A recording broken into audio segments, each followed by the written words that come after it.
Այսօր մարտի 20-ին Երևանի Մարիոթ հյուրանոցում տեղի ունեցավ 3-րդ Capital Markets Armenia համաժողովը, որը տարածաշրջանի ֆինանսական և ներդրումային համայնքի համար կարևոր իրադարձություն է։ Capital Markets Armenia համաժողովը իր շուրջ է համախմբել բանկերի, ՏՀՏ ոլորտի, ներդրումային ընկերությունների և միջազգային ֆինանսական ինստիտուտների 230 ներկայացուցչի ինչպես Հայաստանից, այնպես էլ աշխարհի տարբեր անկյուններից։ Viva-ի գլխավոր տնօրեն Արմեն Ավետիսյանը մասնակցելով միջազգային համաժողովին ելույթ ունեցավ Հայաստանի կապիտալի տեղական շուկայի զարգացմանը նվիրված հատվածում։ Հայաստանում մինչև օրս ամենամեծ ծավալով արտարժութային պարտատոմսեր թողարկած ընկերությունը երկրի ՏՀՏ ոլորտի առաջատար Viva-ն է։ Փետրվարի 12-ին ընկերությունը հայտարարել է անվանական արժեկտրոնային պարտատոմսերի տեղաբաշխման մեկնարկի մասին, թողարկելով դոլարային պարտատոմսեր 80 միլիոն ԱՄՆ դոլար անվանական ծավալով։ Պարտատոմսերի տեղաբաշխողն է Ամերիաբանկը։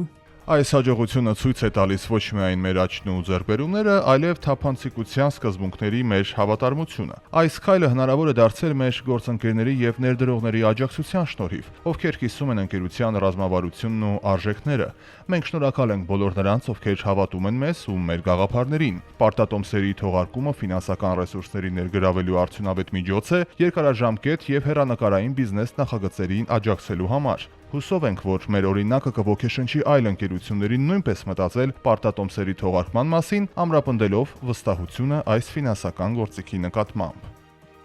Մենք ընտրել ենք Viva-ն, որովհետև այն շատ հետաքրքիր եւ հագեցած թեմա է։ Բացի այդ, նրանք դուրս են գրել պարտատոմսեր եւ դա միշտ մեծ ուշադրություն է գրավում եւ ուրախ ենք, որ Viva-ն կիսվեց իր փորձով։ Կոնֆերանսի շրջանակում տեղացի եւ արտերկրից ժամանած մասնագետների միջև քննարկվեցին Հայաստանի կապիտալի տեղական շուկայի զարգացման, կապիտալի համաշխարհային շուկայում ապագայի ռազմավարությունների եւ հեռանկարների, կրիպտոարժույթների եւ թվային ակտիվների վերաբերյալ հարցեր։ Համաժողովը կազմակերպել էր Sibon's կոնգրեսը Sibon's-ի աջակցությամբ։